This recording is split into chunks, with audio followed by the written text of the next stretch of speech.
Hello everyone, welcome to advanced astrology by MV. और आज की इस वीडियो में हम डिटेल में चर्चा करेंगे स्वामी विवेकानंद जी की कुंडली के बारे में। आपको पता होगा कि स्वामी विवेकानंद जी का जीवन एक बड़ा ही ज़बरदस्त जीवन रहा है, तो उनकी कुंडली का जब हम एनालिसिस करेंगे तो आपको पता चलेगा कि ऐसे कौन से योग थे जिनकी वजह से वो उस मुकाम पर पहुँचे।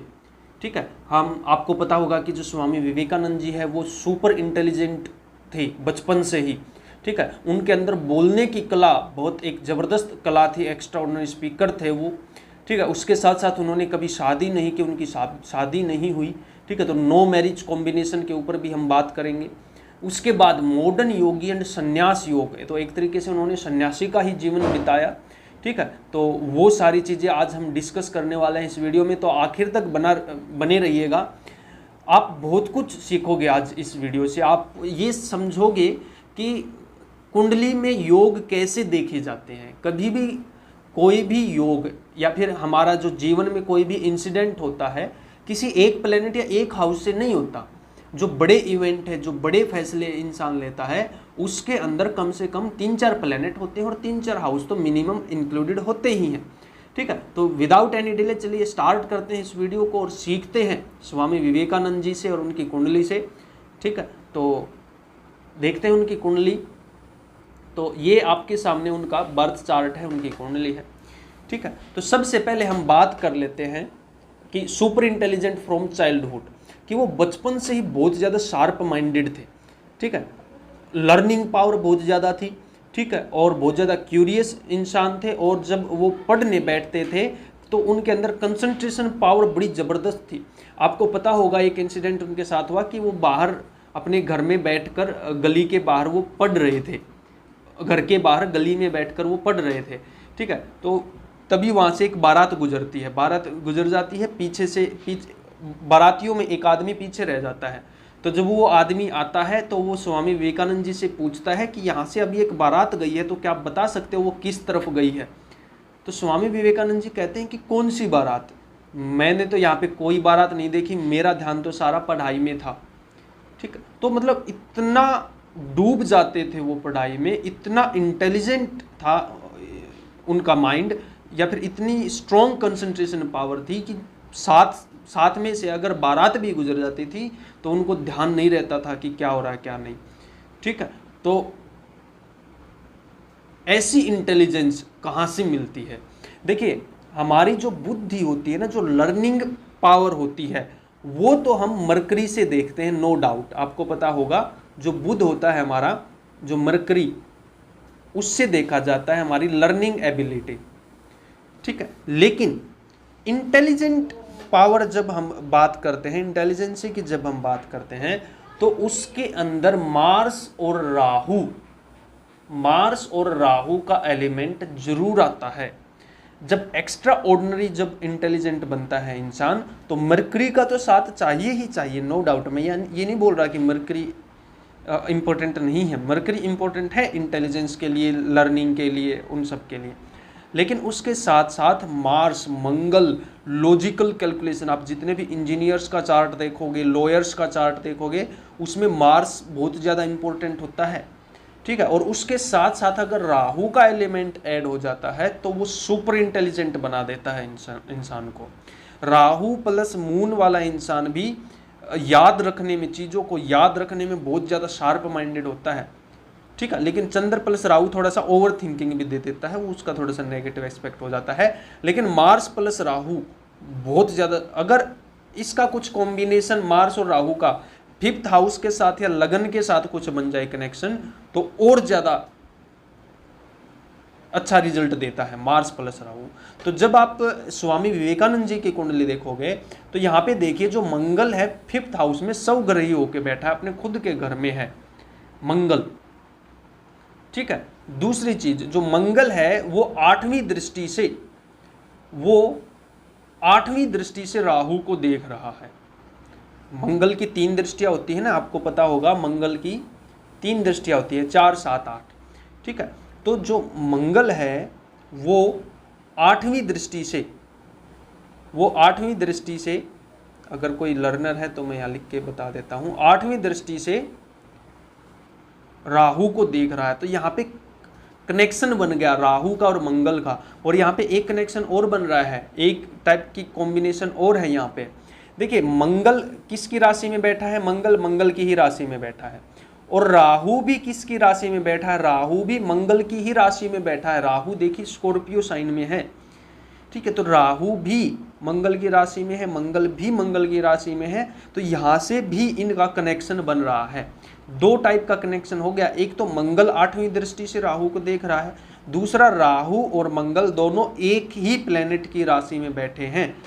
तीसरी बात, दोनों का कनेक्शन किसके साथ बन रहा है, 5th हाउस के साथ बन रहा है। Mars is in 5th house. Mars वैसे भी मंगल जिसका 5th हाउस में होगा, लॉजिकल कैलकुलेशन उसकी बड़ी अच्छी होगी, ठीक है, मैथमेटिक्स में बहुत अच्छा होगा, ठीक है। मार्स राहु या फिर मार्स मरकरी भी बहुत ज़्यादा इंटेलिजेंट बनाता है इंसान को, ठीक है। तो ये कॉम्बिनेशन थे जिसकी वजह से जो स्वामी विवेकानंद जी थे वो सुपर इंटेलिजेंट फ्रॉम चाइल्डहुड थे, ठीक है। तो उसके बाद देखते हैं हम एक्स्ट्रा ऑर्डिनरी स्पीकर कि उनके अंदर जो बोलने की कला थी, जो मोहित कर लेते थे वो सभी को, जब वो बोलना स्टार्ट करते थे तो वहाँ वो चीज़ कहाँ से आई उनके अंदर। तो वो देखिए, आपको पता होगा कि जो बोलने की कला है उसके लिए 2nd and 3rd house are very very important. देखिए 2nd एंड 3rd हाउस में थोड़ा सा डिफरेंस क्या है, कम्युनिकेशन के लिए हम बोलते हैं कि 3rd हाउस इज इम्पोर्टेंट, लेकिन इंसान शब्द कैसे चुनता है उसके लिए 2nd house is very important. 3rd house है वे ऑफ एक्सप्रेशन, कि वो कितने सुंदर तरीके से चीज़ों को डिलीवर करता है, दैट इज 3rd हाउस। कितने अच्छे तरीके से चीज़ों को डिलीवर करता है, कम बोलता है, ज़्यादा बोलता है, हाथों को ज़्यादा यूज करता है, फेशियल एक्सप्रेशन को ज़्यादा यूज करता है, या फिर पूरी बॉडी लैंग्वेज ही एक्टिव होती है जब वो बोलता है, तो उसके लिए 3rd house is important. Way of expression, way of communication, 3rd house. लेकिन सिलेक्शन ऑफ वर्ड्स, शब्द कैसे चुनता है, ठीक है, ग्रामेटिकल वो कैसे बोलता है, किस टाइप की वाणी यूज करता है, बहुत तेज बोलता है, बहुत स्लो बोलता है, उसके लिए 2nd हाउस इंपॉर्टेंट है। सिलेक्शन ऑफ वर्ड्स के लिए, बेसिकली सिलेक्शन ऑफ वर्ड्स, कितना अच्छा चीज़ों को, जैसे एक ही बात होती है, कोई भी सिंपल सी बात है, मान लो कि जैसे होते हैं ना जो पोएट होते हैं, वो एक सिंपल सी बात को भी बड़े शायराना अंदाज में बोलते हैं, तो उनका 2nd हाउस ज़्यादा इंपॉर्टेंट है, ठीक है, 3rd हाउस के साथ साथ। तो इनका देखिए 2nd एंड 3rd हाउस देखिए कितना अच्छी सिचुएशन में है, उसी की वजह से ये इतना अच्छा बोलते थे कि लोग इनको सुनने के लिए तरस जाते थे। यहाँ पे देखिए एक तो 2nd हाउस में वीनस और मरकरी, शुक्र और बुध दोनों बैठे हैं, वो भी मित्र की राशि में, दोनों मित्र की राशि में बैठे, शनि की राशि में बैठे। आपको पता होगा कि शुक्र बुध और शनि मित्र हैं। तो यहाँ पे आ गया बहुत अच्छा बोलने की कला, मोहित जो होता था ना कि ये जब ये बोलते थे तो लोगों को मोहित कर लेते थे, तो वो मोहिनी अवतार यहीं से आता है। देखिए वीनस, मरकरी और शनि 2nd हाउस में, इसलिए सिलेक्शन ऑफ वर्ड्स ब्रिलियंट, कि लोग बार बार सुनना चाहें उन लोगों को। लेकिन उसके साथ साथ सैटर्न का भी एलिमेंट है, यानी फैक्ट्स के साथ, और जो पुरानी नॉलेज थी एक तरीके से उसको जीवित किया इन्होंने दोबारा से, ठीक है। तो वो किस लिए आया, क्योंकि 3rd हाउस में शनि है, ठीक है, और जो शनि गया है वो भी बुध की राशि में है, और बुध है शनि की राशि में, एक्सचेंज है, शनि का और बुध का एक्सचेंज है यहाँ पे, ठीक है। इसीलिए बहुत जल्दी जल्दी नहीं बोलते थे, आराम से शांत से बोलते थे, क्योंकि जो शनि डोमिनेंट पर्सन होगा वो आराम आराम से बोलेगा, चीज़ों को बहुत जल्दबाजी नहीं करेगा, ठीक है। तो यहाँ पे इनके 2nd और 3rd हाउस में किसका इन्फ्लुएंस आ रहा है, शनि का, वीनस का और मरकरी का, ठीक है। और उसके साथ साथ अगर हम थोड़ा सा माने तो यहाँ पे मून का भी इन्फ्लुएंस है, यहाँ पे मून का भी इन्फ्लुएंस है। क्यों, क्योंकि देखिए मून जो चंद्रमा बैठा है बुध की राशि में, तो यहाँ पे जो बुध बैठा है वो बुध नहीं रहा, यहाँ पे केवल ये अकेला बुध और वीनस नहीं है, यहाँ पे ये बुध शनि की भी एनर्जी लेके बैठा है और चंद्रमा की भी एनर्जी लेके बैठा है। सिमिलरली ये जो वीनस है, यहाँ पे अकेला वीनस नहीं है, ये जुपिटर की भी एनर्जी लेके बैठा है, यानी सेकंड हाउस में जुपिटर का भी रोल है। क्यों? क्योंकि जुपिटर शुक्र की राशि में है और शुक्र गया है सेकंड हाउस में। तो इसको हम बोलते हैं डिस्पोजिटर थ्योरी। डिस्पोजिटर थ्योरी होती है, बहुत ज्यादा इंपॉर्टेंट होती है। ठीक है, जितने भी आप चार्ट, मान लो कोई और भी चार्ट है जिसके सेकंड हाउस में वीनस और मरकरी है कैप्रिकॉर्न साइन में, तो वो हर एक बंदा तो स्वामी विवेकानंद जैसा बोलने वाला नहीं होगा ना। रीजन, यहाँ पे इनका मरकरी साइन में सैटर्न मून है, तुला राशि में जुपिटर है, इसका भी बहुत इंपॉर्टेंट रोल है यहाँ पे। ठीक है, और यहाँ पे वृष राशि में केतु है, इसका भी इंपॉर्टेंट रोल है, क्योंकि वीनस यहाँ से केतु की एनर्जी लेके जा रहा है। केतु की 9th दृष्टि, 9वीं दृष्टि भी सेकंड हाउस पे पड़ रही है। इसीलिए प्रवचन टाइप ये बोलते थे, संत टाइप इनका ज्ञान था, क्योंकि जुपिटर, केतु, शनि, इन सब का रोल है सेकंड हाउस में। और वीनस और मरकरी है, इसलिए उसको ब्यूटीफाई कर दिया। वीनस जहाँ पे भी जाएगा चीज़ों को ब्यूटीफाई करेगा। ठीक है ना। तो उम्मीद करता हूँ यहाँ तक आपको जो चीज़ें हैं वो समझ आई होंगी और आपको पता लग पाया होगा कि चार्ट को कैसे देखते हैं। इस तरीके से ब्लेंड करते हैं चार्ट। जब कोई कुंडली आती है तो उसको ऐसे नहीं होता कि 2 मिनट के अंदर देखा और सरफेस लेवल पे हम कुछ भी बता रहे हैं। 2 मिनट के अंदर कोई भी कुंडली नहीं देखी जाती, 5 मिनट के अंदर कोई भी कुंडली नहीं देखी जाती। एक कुंडली देखने में कम से कम आपको आधा घंटा या 1 घंटा चाहिए, उसके साथ फ्रेंडली होने में, उसके सारे कॉम्बिनेशन चेक करने में। और ये तो मैं सिर्फ लगन कुंडली से बात कर रहा हूँ, चंद्र कुंडली भी इंपॉर्टेंट होती है अगर आपको एक्यूरेट प्रेडिक्शन करनी है और उस पूरी कुंडली की एनर्जी को अगर समझना है तो लगन कुंडली और चंद्र कुंडली दोनों इंपॉर्टेंट है। ठीक है, तो चलिए आगे हम देखते हैं इनके कुंडली के बारे में थोड़ा सा और जानते हैं। नो मैरिज कॉम्बिनेशन, तो ये कहाँ से बना, क्या इनके कुंडली में नो मैरिज कॉम्बिनेशन है? बिल्कुल है, अलग से ही झलकता है, बिल्कुल सिंपल है इनके कुंडली में। तो नो मैरिज कॉम्बिनेशन जो बन रहा है वो देखिए कैसे बन रहा है। तो सबसे पहले 7th हाउस हम देखते हैं। ठीक है, 7th हाउस देखते हैं और 7th हाउस अगर खाली है तो सप्तमेश देखते हैं, उसके बाद सारी चीज़ें धीरे धीरे आगे बढ़ती हैं। तो यहाँ पे देखिए जो इनका सप्तमेश है बुध है। ठीक है, वैसे 7th हाउस खाली है, लेकिन अब ये देखिए कि जो सप्तमेश बुध है वो कहाँ पे गया है। सप्तमेश बुध गया है इनका सेकंड हाउस में, जो कि 7th हाउस से अष्टम पड़ता है। अगर यहाँ से काउंट करना स्टार्ट करेंगे ना हम, अगर यहाँ से काउंट करना स्टार्ट करेंगे तो वो 8th पड़ेगा।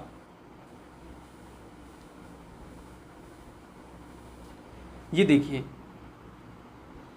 यानी जो सप्तमेश है खुद से अष्टम भाव में चला गया।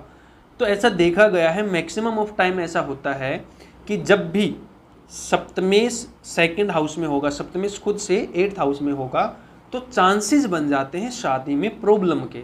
अब वो किसी भी तरीके से हो सकता है, किसी का हो सकता है उसकी वाइफ या हस्बैंड, हो सकता है हेल्थ इशू झेलता हो सकता है किसी की शादी डिले हुई हो सकता है किसी की शादी के बाद हस्बैंड वाइफ के आपस में कहासुनी ज़्यादा रहती हो। पर सरफेस लेवल पे चांसेस बन जाते हैं कि little bit problematic for married life. लेकिन एक्यूरेट प्रेडिक्शन के लिए वही है, सारी चीज़ें हमें देख लेनी आवश्यक होती हैं। ठीक है, तो यहाँ पे ये पहली मैंने बात की कि जो सप्तमेश है वो खुद से अष्टम भाव में चला गया, इसलिए थोड़ी सी प्रॉब्लम तो यहाँ पे बन चुकी है। उसके बाद जो नेचुरल कारक है शादी का और वाइफ का, वो भी सेकंड हाउस में है, यानी सप्तमेश से अष्टम भाव में। यहाँ पे भी वापस से फिर से प्रॉब्लम है। तीसरी बात, यहाँ पे जो वीनस है, शुक्र है, ये अकेला शुक्र नहीं है, जैसे मैंने अभी पहले बताया डिस्पोजिटर थ्योरी यहाँ पे भी लगेगी। शुक्र के अंदर केतु का एलिमेंट ऐड हो गया। एक तो केतु की 9th दृष्टि है वहाँ पे, यहाँ से अगर हम काउंट करेंगे तो वो 9th पड़ेगा। एक तो केतु की 9th दृष्टि है वहाँ पे, दूसरा यहाँ पे जो वीनस है वो केतु की एनर्जी लेकर जा रहा है, क्योंकि वृष राशि में केतु हो गया। तो इसलिए वीनस के अंदर, यानी वही शादी में रुकावट, केतु रुकावट देता, त्याग देता, बलिदान देता, डिटैचमेंट देता है। ठीक है, ब्लॉकेज देता है। केतु। ठीक है, तीसरी बात और देखिए, यहाँ पे और भी बहुत सारे कॉम्बिनेशन बन रहे हैं जो शादी में रुकावट पैदा करेंगे। केतु की 5वीं दृष्टि शनि के ऊपर है। केतु की 5वीं दृष्टि शनि के ऊपर है और शनि बुध की राशि में है जो कि इसका सप्तमेश है। ठीक है, क्योंकि देखिए यहाँ पे मैंने पहले बताया ना डिस्पोजिटर थ्योरी, शनि यहाँ पे अकेला शनि नहीं है, वो मरकरी की एनर्जी कैरी कर रहा है। एक तो बुध की मूल त्रिकोण राशि में है एक चीज, दूसरा बुध और शनि का एक्सचेंज है, यानी सप्तमेश का और यहाँ पे शनि का एक्सचेंज है, तो वही शनि रुकावट डालता है। देखिए अगर आपको किसी की शादी के बारे में पता करना है होगी या नहीं होगी या कब होगी, तो अगर अकेला शनि इन्वॉल्व है तो शादी तो होगी लेकिन लेट होगी। अगर केतु अकेला केतु इन्वॉल्व है तो शादी लेट नहीं होगी लेकिन शादी के बाद प्रॉब्लम हो सकती है, 2 शादियां हो सकती हैं या डिटैचमेंट हो सकती है, सेपरेशन हो सकता है किसी भी तरीके से। ठीक है, अगर अकेला केतु इन्वॉल्व है तो। अगर केतु और शनि दोनों इन्वॉल्व हो जाए, 7th हाउस सप्तमी से रिलेटेड कुछ बार बार अगर कॉम्बिनेशन बनने लगे शनि केतु के साथ, तो वहां पे प्रॉब्लम हो जाती है, वहां पे नो मैरिज कॉम्बिनेशन बन जाता है फिर। ठीक है, तो यहाँ पे आप देख सकते हो केतु और शनि और सप्तम हाउस और सप्तमेश और खुद वीनस, अब वीनस भी शनि की राशि में है, तो केतु और शनि वीनस के साथ सप्तमेश के साथ एक स्ट्रॉन्ग योग बना रहे हैं, जिसकी वजह से शादी में प्रॉब्लम आई इनको, या फिर इन्होंने करनी ही नहीं चाहिए। देखिए वो बात एक अलग है कि इंसान शादी करना चाहेगा फिर नहीं होगी, या शादी करना ही नहीं चाहेगा, इन्होंने तो करनी ही नहीं चाहिए, वो एक अलग बात है। बात यहाँ पे चल रही है नो मैरिज कॉम्बिनेशन की, तो इनका शादी में कोई मोह था ही नहीं।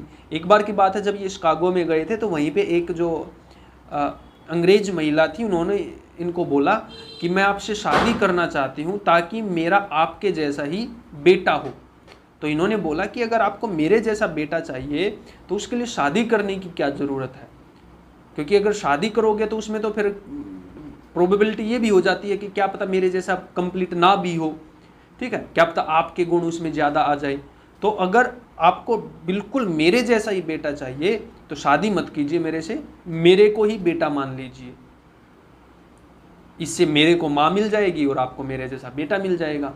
तो इतनी ज़्यादा जो इंटेलिजेंस, ये मैं यहाँ पे शार्प इंटेलिजेंस ही बोलूँगा इनको, जो मार्स राहु हमने पहले डिस्कस किया ना, उसी का रोल था ये। ऐसे ऐसे बहुत बार इन्होंने लोगों का मुंह बंद किया था अपनी इंटेलिजेंस से। ठीक है, तो यहाँ पे हमने डिस्कस किया कि नो मैरिज कॉम्बिनेशन।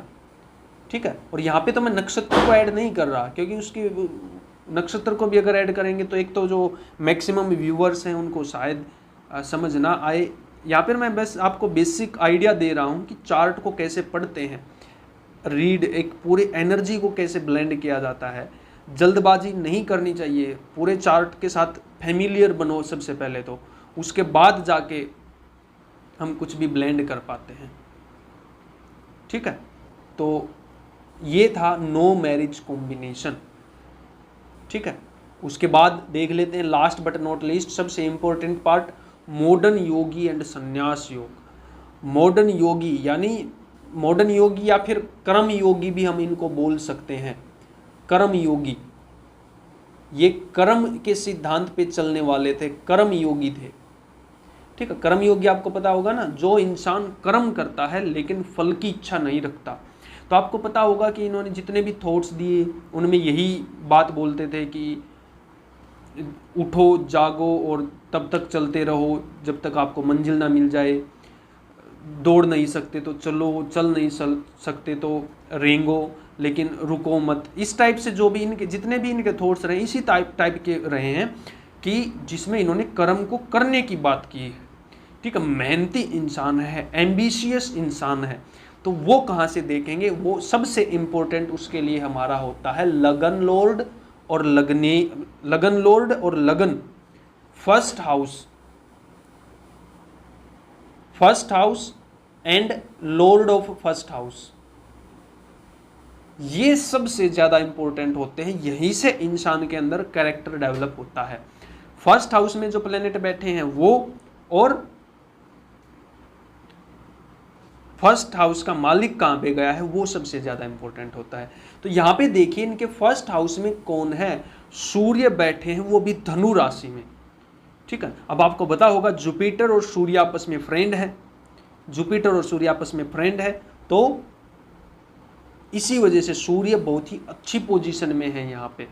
ठीक है, और उसके साथ साथ देखिए जो लगन लॉर्ड है जुपिटर, वो कहाँ पे गया है, खुद से 11th हाउस में, खुद से 11th हाउस में। देखिए जिसका भी लग्नेश अगर 11th हाउस में हो, ऐसा इंसान बहुत ज़्यादा एम्बिशियस होता है। अगर कुंडली में और कुछ एफ्लिक्शन नहीं है तो ऐसा इंसान बहुत ज़्यादा एम्बिशियस होता है, अपने सपनों को पूरे करने के लिए कुछ भी होता है, क्यों कुछ भी करता है। क्यों? क्योंकि 11th हाउस हमारे ड्रीम्स का होता है, हमारी डिजायर्स का होता है, हमारी इच्छा पूर्ति का होता है, और हमारा लग्नेश ही वहाँ पे चला गया तो हमारी बॉडी ही इच्छाओं की पूर्ति करने में लगी हुई है, दिन रात मेहनत करता है, ऐसा इंसान रुकता नहीं है। एक हार्डवर्किंग इंसान होता है जिसका लग्नेश 11th हाउस में होता है। ठीक है, और वहाँ पे भी जुपिटर जैसा प्लेनेट, और यहाँ पे जुपिटर अकेला जुपिटर नहीं है, वो सूर्य की एनर्जी कैरी कर रहा है। सूर्य वैसे ही हमारी कार्य शक्ति और क्रिया शक्ति को दिखाता है। हमारा जो क्रिया शक्ति है और कार्य शक्ति है वो सूर्य उसके लिए सबसे ज़्यादा इंपॉर्टेंट होता है। ठीक है, बाकी चीज़ें भी देखी जाती है, मार्स भी बहुत ज़्यादा इंपॉर्टेंट है, हमारे एग्जीक्यूशन पावर के लिए मार्स इंपॉर्टेंट है। मार्स की यहाँ पे बहुत ज़्यादा अच्छी पोजीशन है, राहु के साथ कॉम्बिनेशन बन रहा है मार्स का, तो इसलिए वो और ज़्यादा प्रबल बन गया, फिजिकली एक्टिव। ठीक है, सुबह जल्दी उठने वाला, लगन में सूर्य, धनु लगन है, जुपिटर 11th हाउस में, लग्नेश 11th हाउस में। ठीक है, और ये जैसे आपको पता होगा ये भगवा धारण करते थे, केसरी रंग का जो चोला पहनते थे, वो भी अगर मैं आपको यहाँ पे थोड़ा सा बताऊं तो इंसान कैसे कपड़े पहनेगा उसके लिए 1st and 4th house are important. हम 1st और 4th हाउस से बता सकते हैं कि इंसान को कैसे कपड़े पसंद है या कैसे कपड़े वो मैक्सिमम टाइम पहनता है। ठीक है, तो आप यहाँ पे देखिए इनके 1st हाउस में सूर्य धनु राशि में है, 4th हाउस में वही जुपिटर है, जुपिटर की राशि है, मीन राशि है। तो आपको पता होगा कि जो सूर्य का कलर है, जो सूर्य का कलर है वो रेड कलर है। ठीक है, और जो जुपिटर का कलर है वो येलो कलर है। तो रेड प्लस येलो कैसा बनता है, ऑरेंज बनता है, केसरी बनता है। इसलिए ये केसरी कपड़े बहुत ज़्यादा पहनते थे। ठीक, और खुले कपड़े पहनते थे क्योंकि 4th हाउस में जुपिटर का एलिमेंट है। जुपिटर का एलिमेंट अगर 4th हाउस में होगा तो ऐसे इंसान को खुले कपड़े पहनना पसंद होगा, टाइट कपड़े पहनना पसंद नहीं होगा। चलिए वो हम किसी वीडियो में बात करेंगे कपड़ों से रिलेटेड। तो अभी मैंने आपको यहाँ पे बताया डिटेल में कि इनके अंदर इतनी विल पावर। अच्छा, मॉडर्न योग एंड संन्यास योग ये अभी रहता है, तो यहाँ से मैं बात कर रहा था, ये मॉडर्न योगी थे, कर्म योगी थे, तो कर्म किए बिना ये रह नहीं सकते थे, सुबह जल्दी उठना, ये सारे काम करना, क्योंकि लग्नेश बहुत ज़्यादा मजबूत पोजीशन में है और लगन बहुत ज़्यादा मजबूत पोजीशन में है। कार्य शक्ति, क्रिया शक्ति को दर्शाने वाला सूर्य बहुत अच्छी पोजीशन में है और एग्जीक्यूशन पावर को दर्शाने वाला मंगल बहुत अच्छी पोजीशन में है। इसीलिए इतने कर्मठ इंसान थे, इतने मेहनती इंसान थे स्वामी विवेकानंद जी, और कर्म की राही पर चलते हुए ही इन्होंने संन्यास को प्राप्त किया था। अब देखिए इनके मॉडर्न योगी क्यों बोला, मॉडर्न शब्द कहां से आया। अब यहां पे देखिए इनके 12th हाउस में राहु है। ठीक है, 12th हाउस में राहु है, तीसरी दृष्टि से शनि उसको देखता है, तीसरी दृष्टि से शनि उसको देखता है, और काल पुरुष कुंडली का वो स्कॉर्पियो साइन है, यानी वृश्चिक राशि है, काल पुरुष कुंडली की वृश्चिक राशि है। उसके बाद केतु की भी, वो तो खैर राहु जहाँ पे होगा, केतु का तो 7th एस्पेक्ट वहाँ पे होगा ही होगा। तो यहाँ पे आप अगर हम काल पुरुष कुंडली को ब्लेंड करेंगे ना, तो यहाँ पे 8th और 12th हाउस का ब्लेंड हो रहा है। काल पुरुष कुंडली का 8th हाउस है और इनकी लगन कुंडली का 12th हाउस है। ठीक है, तो स्पिरिचुअलिटी के लिए और जो हमारे जो मुक्ति मोक्ष प्राप्ति के लिए, इन सब के लिए 8th हाउस, आपको पता होगा कि जो 4th, 8th एंड 12th, ये मोक्ष, इसको मोक्ष त्रिकोण बोला गया है, मोक्ष त्रिकोण। ये जो 3 हाउस होते हैं, 4, 8 और 12, हमारी लगन कुंडली के और कालपुरुष कुंडली के। ये बहुत ज़्यादा इंपॉर्टेंट होते हैं कि कोई इंसान स्पिरिचुअली कितना इनलाइटेंड होगा, कितना प्रोग्रेस करेगा। तो यहाँ पे कालपुरुष कुंडली का 8th हाउस और इनकी खुद की कुंडली का 12th हाउस बहुत ही स्ट्रांगली कनेक्टेड है, किससे? राहु, मार्स और शनि से। ठीक है, अब यहाँ पे मार्स और राहु का एलिमेंट ऐड है, इसीलिए ये वैराग्य को प्राप्त नहीं हुए, ये अकेले रहने वाले नहीं थे, ये प्रवचन देने वाले थे। इसीलिए ये शिकागो तक गए, वहाँ पे प्रवचन दिया। इंडिया में बहुत सारे इन्होंने ऐसे ही मतलब जो आंदोलन चलाए, आंदोलन टाइप, मतलब वही लोगों को शिक्षित करने की, जागरूक करने की इन्होंने कोशिश की। ये ऐसा नहीं था कि इनके पास ज्ञान था तो ये एक जगह बैठ गए या पहाड़ों पर चले गए या अकेले में इन्होंने जीवन बिताया। इनका जीवन बहुत छोटा ही रहा था, शायद 39 ईयर्स के आसपास इनकी एज में इनकी डेथ हो गई थी। 1863 टू 1902 या 1904 तक इनका स्पेन था। एग्जैक्ट मेरे को डेथ मेरे को ध्यान नहीं है। ठीक है, 12 जनवरी 1863 को इनका जन्म हुआ था। ठीक है, तो वो आप लोग चेक कर सकते हो, थोड़ा बहुत ऊपर नीचे हो सकता है। तो कहने का मतलब ये है कि मॉडर्न योगी इसीलिए था क्योंकि राहु का एलिमेंट ऐड था इनके 8th हाउस 12th हाउस में, और साथ में शनि का था और मार्स का था। ठीक है, तो उम्मीद करता हूँ आपको जो आज का वीडियो है समझ आया होगा, और ऐसी और वीडियोज के लिए चैनल को सब्सक्राइब कीजिए। अगर आप सीखना चाहते हो तो दिए गए नंबर पर आप मेरे से कोर्स के बारे में पूछ सकते हो या कंसल्टेशन के बारे में भी पूछ सकते हो। और वीडियोज के लिए चैनल को सब्सक्राइब कीजिए। मिलते हैं अगले वीडियो में।